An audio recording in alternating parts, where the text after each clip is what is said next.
the same. Welcome back to LA Catholic Morning here on Archangel Radio. Todd Sylvester with Ellen Shelley. Mike the Great.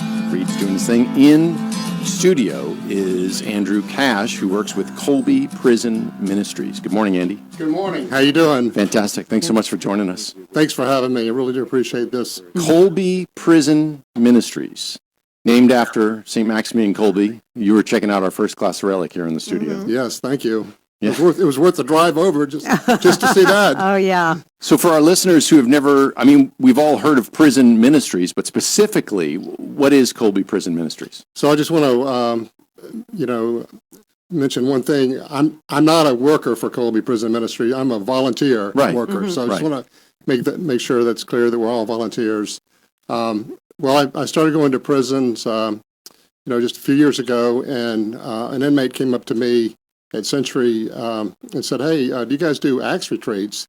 And I said, "Yeah, we do Acts retreats, which are similar to Cursillo." And he said, "Well, can you do one in the prison?" And I said, "Well, I don't know. I'll find out." So I did a little research, and I found Kolbe Prison Ministries based in Texas, and called the president. This is 2002, as a matter of fact. And he said, "Yeah, we do." So when you said a few years ago, that was 23. Yeah, time flies, Todd. Yeah, 2022. I just called the president of Kolbe Prison Ministries and said, "Hey, I see on your website that you guys do retreats, and I've got a man in prison who would like to see a retreat inside the prison." And he said, "Sure." So within a year, we did our first Kolbe Prison Ministries retreat inside Century State Prison in Florida.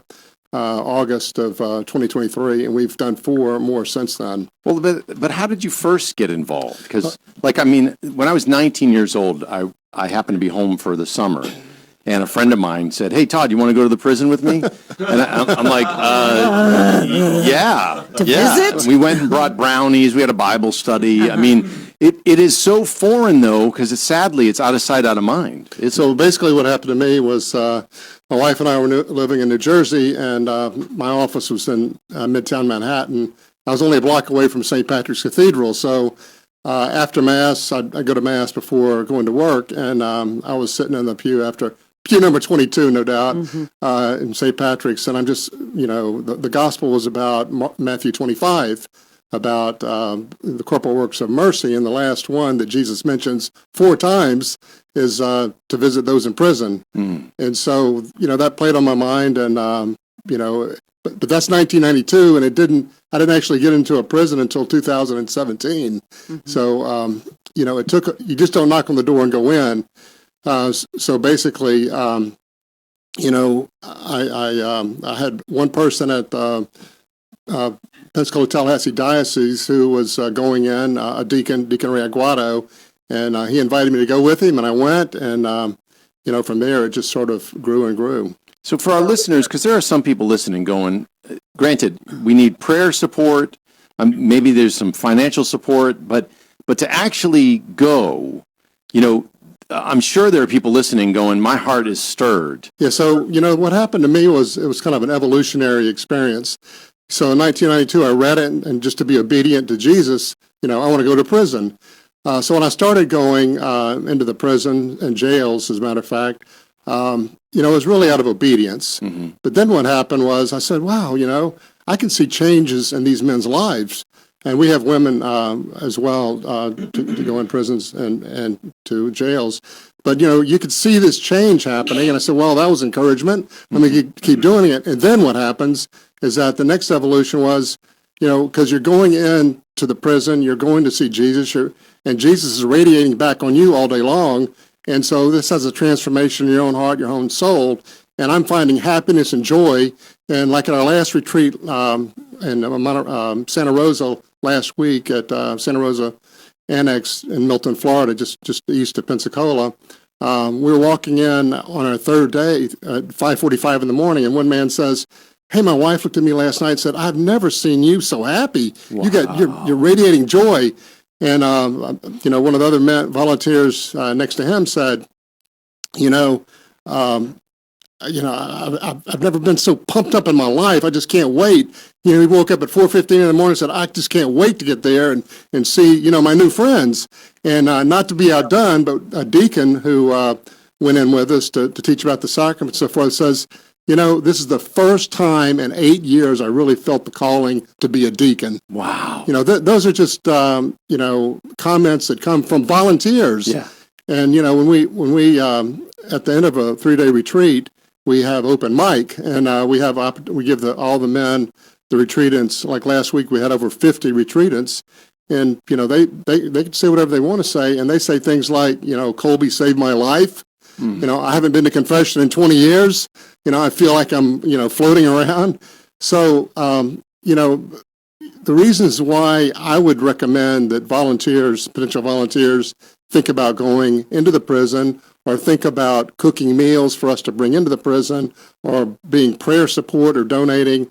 Just think about what it does for you. Yeah. I mean, we're not just reading the gospel; we're walking and talking the gospel. So how do people get in contact with Kolbe? Okay, it's very simple. To get in touch with the national organization, you just go to kolbeprisonministries.org. Okay. You want to get in touch with me locally? Just very simple. Google Kolbe, Pensacola, and it'll take you right to our Bishop Walk's encouragement letter and information on our schedule and what we're doing. And, that's just an easy way to do it. Can I be the dad in the room for a second? Sure. What's the time commitment? Okay. Since Kolbe Prison Ministries is a Catholic prison ministry, and because, practicing Catholics are leading these retreats and going in. And by the way, we don't just do a retreat and walk away. We do a retreat and we stay every week. We go in every week. Like today, I'm going up to Century.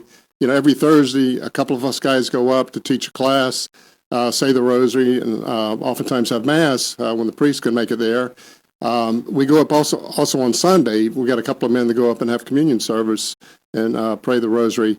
But these guys, these volunteers, are practicing Catholics, and so when we go in to do a retreat or we go in on Thursday or Saturday, they know what they'll be doing. You're doing Catholic liturgy, right. You're doing Catholic, Bible studies, so it's really nothing new. So it doesn't really take much training. You do have to be cleared to go into a prison or a jail, and so there is a clearance process. You have to fill out an application.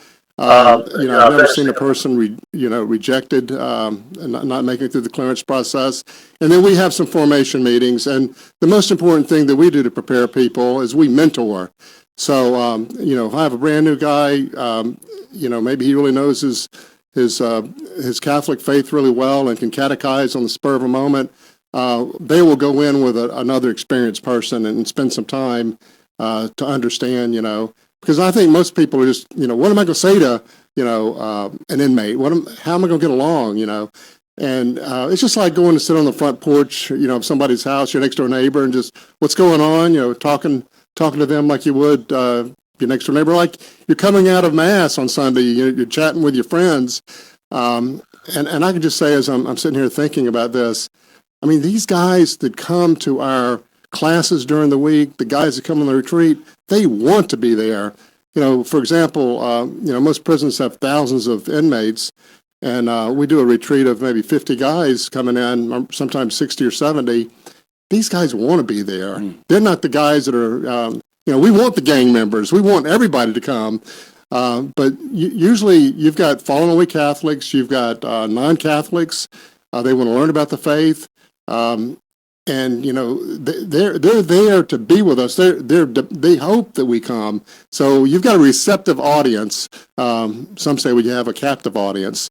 So no pun intended. But I'm wondering about the logistics of that, because if you're somebody that doesn't know anyone in prison or really what prison life is, so it's hard for me to imagine. I imagine people behind these iron bars that have come down. There's no human interaction. You're over there in prison, but you are painting a picture of maybe the more realistic picture of what prison life is like. It's yes, doing penance for your time in a temporal way on earth here, but there's also that need to be spiritually fed too, as they do their penance, so to speak. Is that what is like going on there? when I'll give you an example of what happens at our last retreat at the Century back in February. Our next one will be coming up in mid-August, and that's close to you guys. I mean, Century's just right across the line.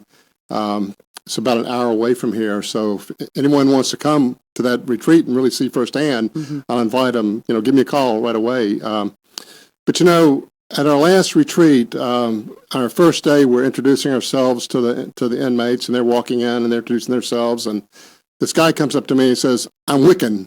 I'm just here for the food." And we serve 2 really great hot meals every day.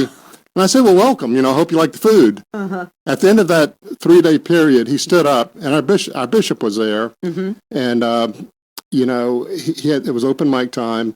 He said, "Man, I was just all wrong about the Catholic Church. I've been told the wrong things. I thought you guys, were worshiping statues, and I didn't get all this stuff. So now I get it, and so I want to sign up for your next RCI program." Wow. And so he's in it now, and we hope that he'll be confirmed by the end of this year. But he now leads the Rosary. I mean, when I go up there today, I teach a class on finance. Actually, it's a non-religious class, of course, and then but then we have our regular Catholic studies class, and he'll be there, and he'll lead the Rosary. So you see miracles. Maybe I'm not the one who decides what a miracle is, but it looks like a miracle to me. Yeah. Oh yeah, certainly supernatural. But that's just typical. I mean, we just had a retreat out in Kansas. And you may have seen this article where there were, probably about 60 or 70 retreatants, and about half of them were Catholic.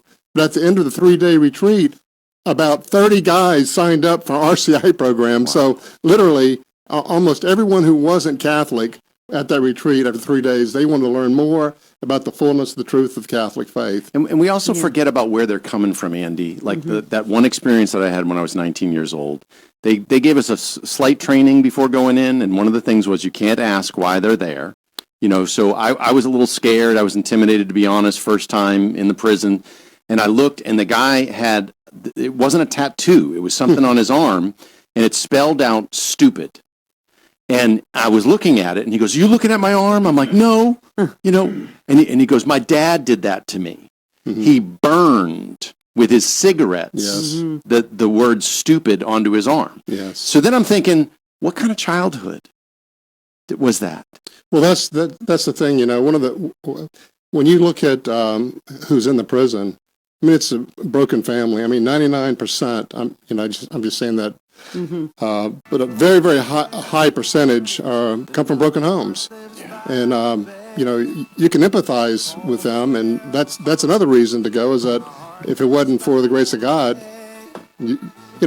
Yeah. I mean, how many, Bishop Sheehan used to go to, say, midnight mass at a prison just north of New York City, and he would say, the only difference between you and me, you're talking about the prisoners, is that I didn't get caught. Yeah. Yeah, there you go. Andy Cash, Kolbe Prison Ministries. If you Google that or Google Kolbe Prison Ministries Pensacola and get connected.